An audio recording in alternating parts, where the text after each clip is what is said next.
ഓം നമോ ഭഗവതേ സായിശ്വരായ. ശ്രീ സത്യസായി ഭാഗവതം. ഗുരുജനങ്ങൾക്കും ഗുരു. അയ്യങ്കാർ സർ. സ്കൂളിലെ ഏറ്റവും പ്രായം കുറഞ്ഞ വിദ്യാർത്ഥി സത്യനായിരുന്നു. സത്യനേക്കാൾ 20 വയസ്സ് കൂടുതലുള്ളവർ വരെ പള്ളിക്കൂടത്തിൽ പഠിക്കാനുണ്ടായിരുന്നു അത്രേ. മണിയടിച്ചാൽ ആദ്യം അധ്യാപകർ തിരക്കുന്നത് രാജു വന്നോ എന്നാണ്. അത്രയ്ക്ക് ഇഷ്ടമായിരുന്നു അധ്യാപകർക്ക് സത്യനെ. അയ്യങ്കാർ സാറിനെ പേടിക്കാത്ത ഒരൊറ്റ വിദ്യാർത്ഥിയുമില്ല. വഴിയിൽ അദ്ദേഹത്തെ കണ്ടാൽ കുട്ടികൾ ഒളിച്ചു നടക്കും. നേരിടാൻ പേടി. ഒരിക്കൽ സത്യൻ വരുന്ന വഴി അയ്യങ്കാർ സാറും വന്നു. സത്യൻ അധ്യാപകനെ കണ്ടില്ല. പിറ്റേ ദിവസം ക്ലാസ് മോണിറ്റർ കൂടിയായ സത്യനോട് ദേഷ്യത്തോടെ അദ്ദേഹം ചോദിച്ചു, ഇന്നലെ വഴിയിൽ വെച്ച് കണ്ടപ്പോൾ നീ എന്തുകൊണ്ട് എന്നെ ഗൗനിച്ചില്ല? ഗുഡ് മോർണിംഗ് പറഞ്ഞില്ല? സർ, ഞാൻ അങ്ങയെ കണ്ടില്ല. ഞാനൊരു കൂട്ടുകാരൻ്റെ വീട്ടിൽ പുസ്തകം വാങ്ങാൻ പോയതാണ്. സത്യൻ പറഞ്ഞത് അദ്ദേഹം വിശ്വസിച്ചില്ല. നീ എന്നെ കണ്ടില്ലെന്നോ? ഇല്ല സർ, ഞാൻ കണ്ടില്ല. സത്യം പറഞ്ഞില്ലെങ്കിൽ ശിക്ഷിക്കുമെന്ന് അധ്യാപകൻ ഭീഷണിപ്പെടുത്തി.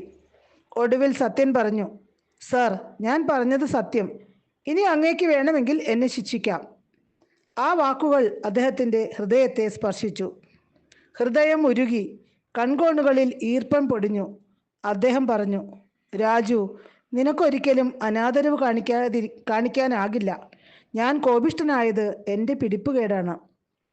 പിന്നീടൊരിക്കൽ അയ്യങ്കാർ സാർ ഒരു വൈകുന്നേരം വീട്ടിലേക്ക് സത്യനെ ക്ഷണിച്ചു.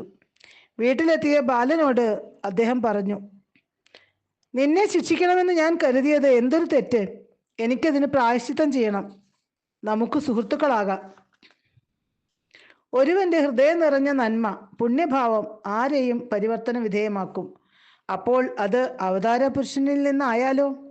സത്യൻ ഉടൻ പറഞ്ഞു, അരുത്. അങ്ങയുടെ സ്ഥാനം എൻ്റേതിനേക്കാൾ എത്രയോ ഉന്നതം. സൗഹൃദം സമന്മാർ തമ്മിലല്ലേ പാടുള്ളൂ. ഞാൻ വിദ്യാർത്ഥി, അങ്ങ് അധ്യാപകനും. പ്രായവും വിദ്യാഭ്യാസവും അല്ല പ്രധാനം കുട്ടി, ഹൃദയമാണ് പ്രധാനം. നീ പവിത്ര ഹൃദയത്തിന് ഉടമയാണ്, അദ്ദേഹം പറഞ്ഞു. യാത്ര പറയാൻ നേരം അദ്ദേഹം സ്നേഹപൂർവ്വം പറഞ്ഞു, അടുത്ത മാസം പരീക്ഷയാണ്, നന്നായി പഠിക്കണേ. സത്യൻ തലയാട്ടി. പരീക്ഷയായി. അരമണിക്കൂറിനുള്ളിൽ സത്യൻ പരീക്ഷ എഴുതി പുറത്തിറങ്ങി. അയ്യങ്കാർ സാർ ഇതെല്ലാം ശ്രദ്ധിക്കുന്നുണ്ടായിരുന്നു. രാജു നന്നായി എഴുതിയില്ലേ?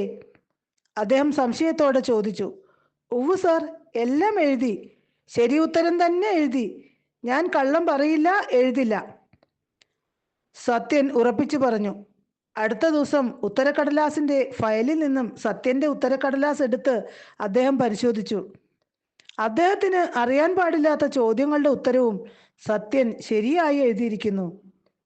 അയ്യങ്കാർ സാർ ഉത്തരക്കടലാസിന് മുകളിൽ എഴുതി, very very very very good.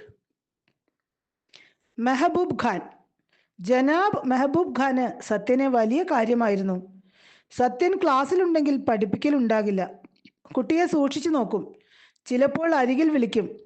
കവിളിലും ചെവിയിലും തലോടും. കൊച്ചുകുട്ടികളെ എന്ന പോലെ കൊഞ്ചിക്കും. ചുരുക്കത്തിൽ പഠിപ്പിക്കലുണ്ടാവുകയില്ലെന്ന് സാരം. മാത്രമല്ല, അദ്ദേഹത്തിൻ്റെ വീട്ടിൽ വല്ലതും ഉണ്ടാക്കിയാൽ അത് പൊതിഞ്ഞു കൊണ്ടുവരും. എന്നിട്ട് ക്ലാസ്സിൽ വെച്ച് പറയും, രാജു എൻ്റെ കൂടെ വരിക. ഒരിക്കൽ സത്യൻ പറഞ്ഞു, എനിക്കത് കഴിക്കാൻ കഴിയില്ല. നിങ്ങളുടെയൊക്കെ വീട്ടിൽ മാംസഭക്ഷണം തയ്യാറാക്കുന്നതല്ലേ? അദ്ദേഹം ഉടനെ മറുപടി പറയുകയായി, അരുത്, ഇത് നിനക്കായി മാത്രം തയ്യാറാക്കിയതാണ്. ഞാൻ അത്രമാത്രം കുട്ടിയെ സ്നേഹിക്കുന്നു. ഇതിനകത്ത് മാംസമോ മത്സ്യമോ ഒന്നുമില്ല. ദയവായി കഴിക്കൂ. അദ്ദേഹത്തിന് സത്യനെ കാണുമ്പോഴേ ശരീരം തരളിതമാകും. രോമാഞ്ചമുണ്ടാകും. കണ്ണുകളിൽ നനവ് പടരും. സത്യൻ്റെ ക്ലാസ്സിലെത്തിയാൽ അദ്ദേഹം സത്യനെ അരികിൽ വിളിക്കും.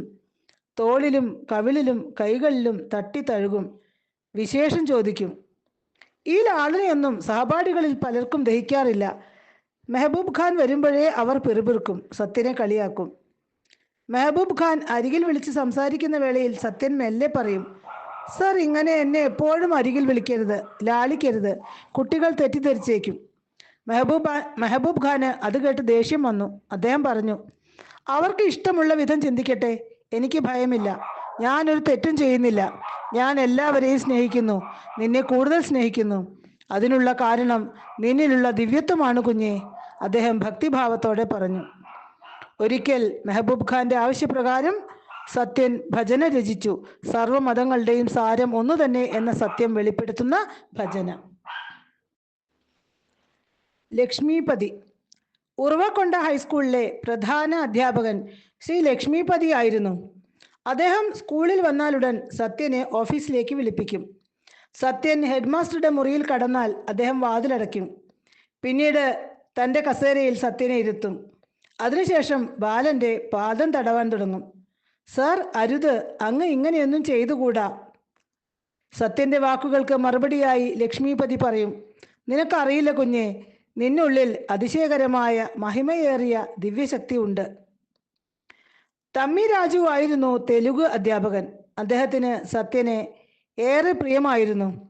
അദ്ദേഹത്തിൻ്റെ ആഗ്രഹപ്രകാരമാണ് ചെപ്പിനെട്ടു ചേസ്താര എന്ന നാടകം ബാലസായി രചിച്ചത്. പൂർവജന്മ സുഹൃതത്താൽ മാത്രമേ അവതാര പുരുഷനിലെ അന്തർലീനമായ മഹിമയെ ഒരുവന് കണ്ടെത്താനാകൂ. ഓം തത് സത്ത്.